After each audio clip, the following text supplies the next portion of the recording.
ইতিহাস সাক্ষী স্রেব্রেনিৎসার ৮,০০০ মুসলিমকে কিভাবে হত্যা করা হয়েছিল। স্রেব্রেনিৎসার গণহত্যা ঘটেছিল ১৯৯৫ সালের জুলাই মাসে বলকান গৃহযুদ্ধের সময়। বসনিয়ার সার্ব সৈন্যরা যখন জাতিসংঘের শান্তিরক্ষী বাহিনী কর্তৃক নিরাপদ এলাকা বলে ঘোষণা করা স্রেব্রেনিৎসা শহর এবং তার আশপাশের এলাকা দখল করে নিল, তখনই ঘটেছিল ভয়াবহ সেই গণহত্যা। ১৯৯০-এর দশকের শুরুতে বলকান যুদ্ধ যখন শুরু হলো, তখন একটানা ৩ বছর ৮ মাস ধরে বসনিয়ার সারায়েভো ছিল এক অবরুদ্ধ শহর। শহরটি ছিল প্রধানত বসনিয়াক মুসলিম অধ্যুষিত। চারপাশের পাহাড়ের আড়াল থেকে যখন সার্বিয়ান বন্দুকধারীরা গোলাগুলি শুরু করল, শহরের মুসলিম বাসিন্দারা তখন নিজেদের শহরেই জিম্মি হয়ে পড়লেন। সারায়েভো থেকে ৮০ কিলোমিটার দূরের শহর স্রেব্রেনিৎসায় ভীম ডাইকানার এসেছিলেন ১৯৯৫ সালের জানুয়ারিতে। তিনি ছিলেন জাতিসংঘের ৬,০০০ হালকা অস্ত্রসজ্জিত শান্তিরক্ষী সেনাদের একজন।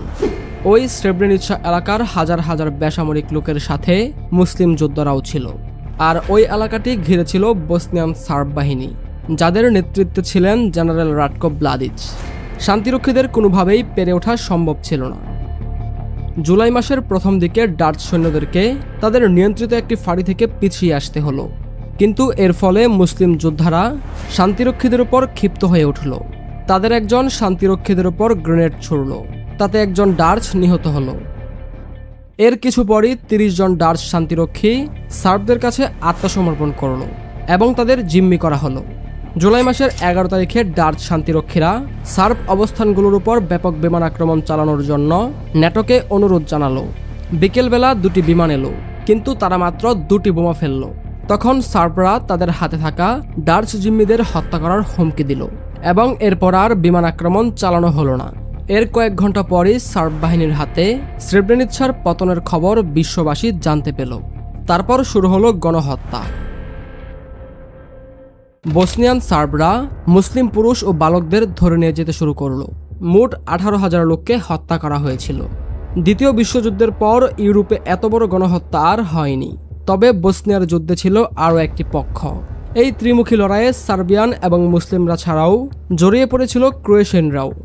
১৯৯৫ সালে স্রেব্রেনিৎসায় ৮,০০০ মুসলিমকে হত্যা করা ছিল সেই যুদ্ধের সবচেয়ে নারকীয় হত্যাকাণ্ড। মুসলিম পুরুষ এবং বালকদের বেছে বেছে আলাদা করে হত্যা করা হয়, তারপর তাদের গণকবর দেয়া হয়। জেনারেল রাটকো ব্লাদিচের নেতৃত্বে মুসলিমদের বিরুদ্ধে যেখানে এই অভিযান চালানো হয়, সেটি ছিল জাতিসংঘের ঘোষিত নিরাপদ অঞ্চল। পরে আন্তর্জাতিক অপরাধ আদালতে ব্লাদিচের বিচারের সময় কৌশলীরা বলেন, বসনিয়া থেকে বসনিয়ান মুসলিমদের জাতিগতভাবে নির্মূল করার যে ঘৃণ্য পরিকল্পনা নেওয়া হয়েছিল, সার্ব বাহিনী বিআরএস-এর অধিনায়ক হওয়ার মাধ্যমে তা বাস্তবায়নের দায়িত্ব নিয়েছিলেন জেনারেল ব্লাদিচ। কৌশলীরা আরও বলেন, জেনারেল ব্লাদিচ এবং তার বাহিনী স্রেব্রেনিৎসায় হাজার হাজার মানুষকে হত্যা করেছে। ব্লাদিচকে যাবজ্জীবন কারাদণ্ড দেওয়া হয় এবং তিনি এখনও সাজা ভোগ করছেন। বলকান যুদ্ধের গণহত্যা এবং অন্যান্য যুদ্ধাপরাধের অভিযোগে এর আগে সাবেক সার্বিয়ান প্রেসিডেন্ট স্লোবোডান মিলোসেভিচকেও বিচারের মুখোমুখি করা হয়েছিল, কিন্তু ২০০৬ সালে বিচার শেষ হওয়ার আগেই তিনি কারাবন্দী অবস্থায় মারা যান।